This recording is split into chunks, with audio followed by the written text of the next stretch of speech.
So Seth read for us from 1 Thessalonians 5. And these are the concluding statements of Paul in his letter to the Thessalonians. And one of those things that he's saying in there, one is to respect those who work hard amongst you. But he's also encouraging the believers there to work hard, to be on mission, to do what's needed to be done. And there was a pastor in a big city church, and he had ran an ad for a caretaker, a housekeeper. And the next day, a well-dressed young man appeared at the pastor's door, and before he could say more than, "Hello, I came to see you about," the pastor cut him off and said, "Can you sweep? Can you make beds? Can you shovel walks? Run errands? Can you fix meals? Balance a checkbook? Maybe even babysit?" "Whoa," the young man said, "Whoa, whoa, whoa, I only came here to see you about getting married. If that's how much work is involved, I'm not interested." Can you imagine how many people run from hard work? This young man came to see about getting married. I don't know what he was thinking, but marriage is hard work. And all of those things are involved in that, aren't they? Can anybody say amen? Yes. It seems that he wasn't sure what he was going to get into, but we know that to make a good marriage relationship work takes hard work. And also, life is hard work. Being in a relationship with people is hard work. Investing in people is hard work. Taking time to volunteer sometimes is hard work. But hard work has benefits. A fellow by the name of Franklin D. Roosevelt, he said, "Happiness is not in the mere possession of money. It lies in the joy of achievement and the thrill of creative effort." There are benefits to volunteering. There are benefits to giving. Gordon B. Hickey said this. He said, "Without hard work, nothing grows but weeds." We've seen weeds grow, haven't we? It takes a hard work. I remember when we planted our garden in New Harbor, long time ago, in 96. We planted, no, it was summer of 97 we planted our garden. And you know why our garden produced such a great, bountiful harvest? It was because of the hard work of the pastor before us. Because he was the one who cultivated the land. He was the one who made sure that it was fertilized really well. All I did was put seeds in the ground and everything grew.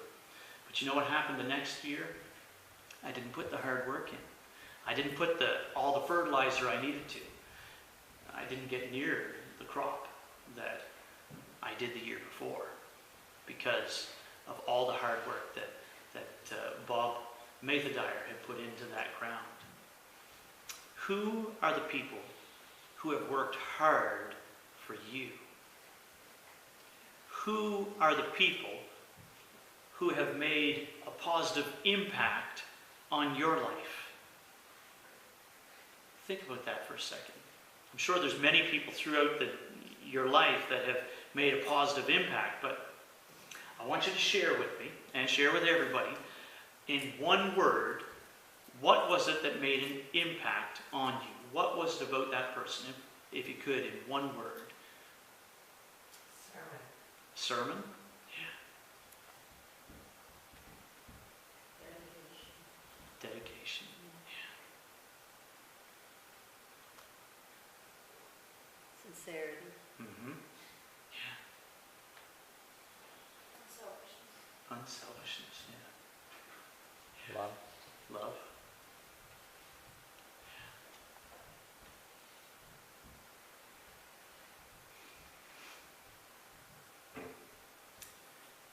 These are all words that describe someone who I would call authentic, who's real, who's genuine, who's willing. I've said it before, and I'll say it again, that we are all ministers, disguised as teachers or plant workers or moms, dads, uncles, aunts, grandparents, seed leaders, volunteers. Each of us each and every one of us has had an impact on people who are in our lives, who spend time with us. The impact can be both positive and negative, but my challenge to you today, and I challenged the youth this past week as well in the same regard, my challenge is this, that we would attempt to make our impact positive.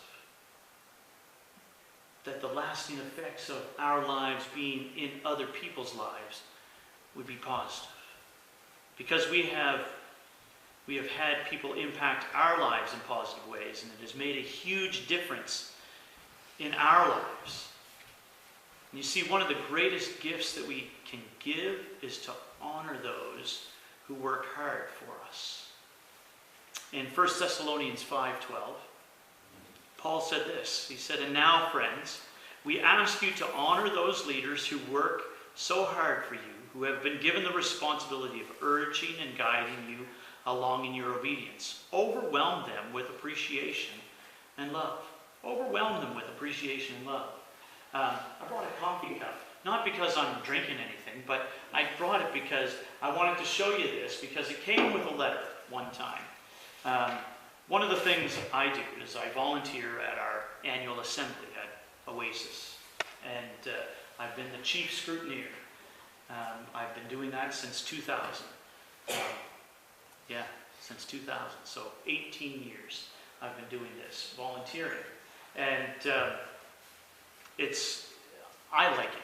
So what it is it's when the votes are taken on vice president and stuff, I make sure that there's people in place to count the ballots, to pass out the ballots, to count the ballots, and all the rest of it.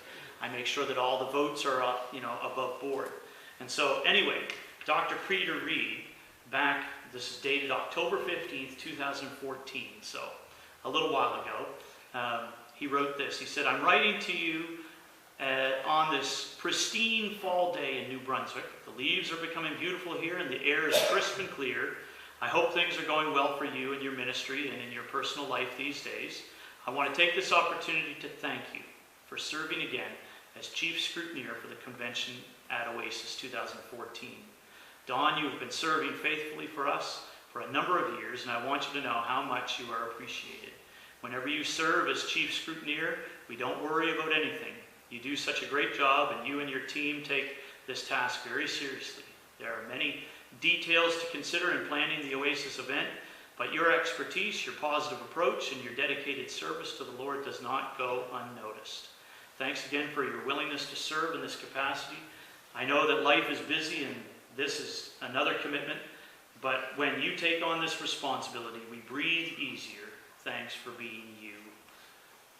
This is a letter that I kept. Why? Because I've got this file folder in my filing cabinet. It's called encouragement.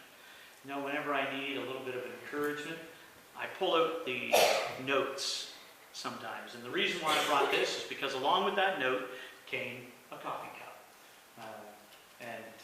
I just wanted to, it was an encouragement that day. It was completely unexpected. Have you ever received a note like that? Have you ever received encouragement where you served? Have people expressed their appreciation? Have people told you that they really appreciate the help that you give in leadership or teaching? You see, we need to remember that people deserve our support and our love. And people, I know it's done amazing for me to receive notes of encouragement. And I know that we all love it. But you know what? Paul continues to go on in his letter in 1 Thessalonians 5:13. And he says this. He says, "Get along among yourselves, each of you doing your part." I have to tell you a truth. You may find it hard to hear this, but you need to hear it. You cannot do it all. Anybody here believe that they can do it all? We can't do it all. I cannot do it all. We need each other.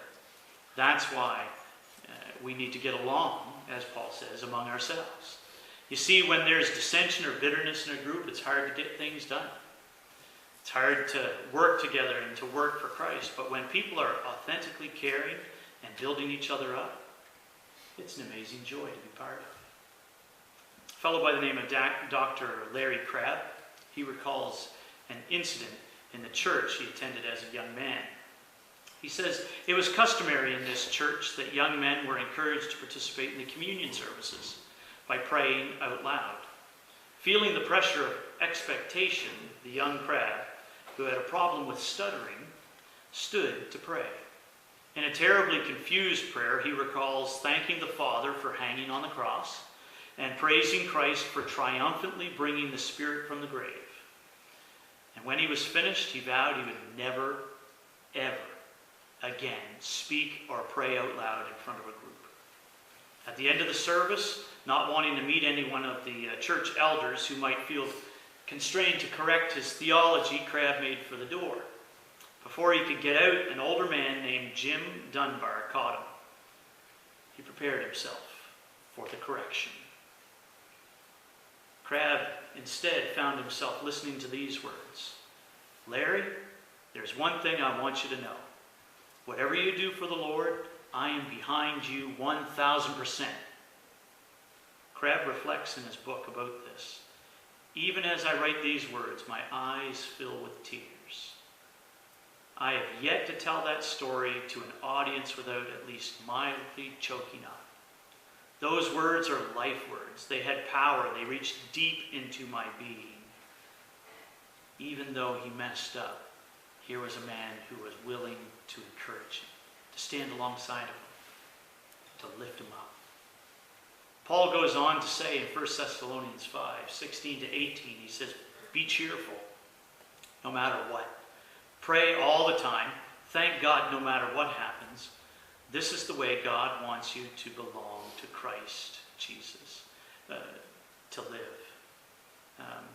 Here Paul gives us 3 keys to being able to work hard with others. That's joy, prayer, and thanksgiving. You see, obeying these 3 commands, being joyful, praying continually, and giving thanks, often go against our natural inclinations. When we make a conscious decision to do what God says, we will begin to see people in a new perspective. When we do God's will, we will find it even easier to be joyful and thankful and work with others. You see, Paul encourages us to gently encourage, to reach out, to be patient, to be attentive. In 1 Thessalonians 5, 14 and 15, Paul says this. He says, gently encourage the stragglers, reach out for the exhausted, pulling them to their feet. Be patient with each other, attentive to individual needs, and be careful that when you get on each other's nerves, anybody get on somebody's nerves lately? When you get on each other's nerves, you don't snap at each other. Look for the best in each other and always do your best to bring it out. Those are life words. One thing we need to realize about this entire passage is that Paul is writing to the church. He is writing to the people who call Jesus Lord. He is writing to the body of believers, and he is encouraging them with a sense of urgency. In the NIV, verse 14 says, we urge you, brothers. Now, I did a little bit of a word study on the word urge this week, and urge literally means to come alongside somebody. To come alongside somebody, and carries the idea of providing help to someone.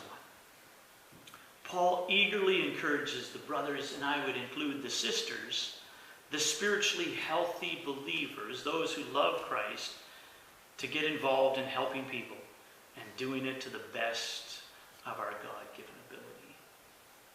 Doing it to the best of our ability. A fellow by the name of Martin Luther King Jr., he once said this. He said, if a man is called a street sweeper, he should sweep streets even as Michelangelo painted, or Beethoven composed music, or Shakespeare wrote poetry. He should sweep streets so well that all the hosts of heaven and on earth will pause and say, here lived a great street sweeper who did his job well. Now, there's not many street sweepers around, but they do exist in Norton, don't they? They use that there little buggy thing and sweep the streets. But put into that some other job, some other volunteer, something that you do, that you would do it to the best of your ability, that you would do it so that we don't get the pat on the back and get big heads. No. It might even go unnoticed. But God is the one who sees. That's why I love what it said in that song, Thank You. Thank you for giving to the Lord. Thank you. Because this person didn't see all the impact that their lives had made, but then all of those people, the trickle effect of what they did, was able to say, this is your reward. Great is your reward. A lady by the name of Patricia Miller. She was a staff person at a hospital. She worked in the emergency room. She was the ER nurse that accepted patients in and did, the preliminary stuff. And she says, while at work in the emergency room, I learned to stop crying at the pain around me. Each day it seemed I was becoming more insensitive to people and their real needs. 5 years of emergency room exposure had taken its toll. She says, then God intervened. I was taking information for registering a young woman who had overdosed on drugs and attempted suicide. Her mother sat before me as I was typing the information into the computer. The mother was unkempt and she was blurry-eyed. She had been awakened in the middle of the night by the police to come to the hospital. She could only speak in a very light whisper. Hurry up, I kept saying to myself. Hurry up, hurry up. She was so slow in giving me the information. My impatience was raw as I finished the report, and I jumped to the machine to copy the medical cards, and that's when God stopped me at the copy machine. He spoke to my heart so clearly, and he said these words. He said, you didn't even look at her. And he repeated them again. You didn't even look at her. I felt his grief for her and for her daughter, and I bowed my head and I said, Lord, I am so sorry. I am so sorry. I went and I sat down in front of that distraught woman. I covered her hands with mine. I looked into her eyes with all of the love that God could flood through me, and I said, I care. Don't give up. She wept and she wept. She poured out her heart to me about her years of dealing with her rebellious daughter as a single mom. And finally she looked up and she thanked me. Thank you.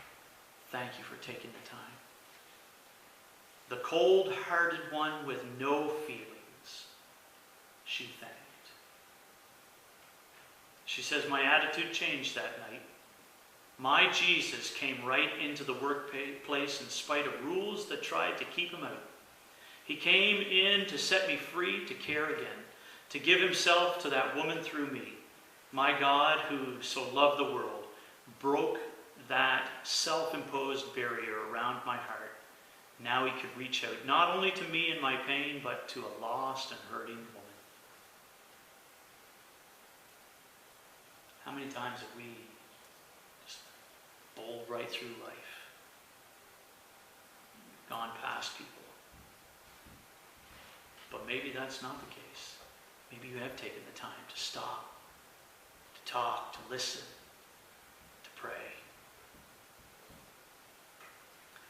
Mother Teresa, it said that she had these words. They were found written on the wall of her bedroom where she was in Calcutta. I want to read them to you in conclusion. It says, people are often unreasonable, irrational, and self-centered. Forgive them anyway. If you are kind, people may accuse you of being selfish and having ulterior motives. Be kind anyway. If you are successful, you will win some unfaithful friends and some genuine enemies. Succeed anyway. If you are honest and sincere, people may deceive you. Be honest and sincere anyway. What you spend years creating, others could destroy overnight. Create anyway. If you find sincerity and happiness, some may be jealous. Be happy anyway. The good you do today will be often forgotten tomorrow, but do good anyway. Give the best you have and it will never be enough. Give your best anyway. In the final analysis, it is between you and God. It was never between you and them anyway. Let's pray together.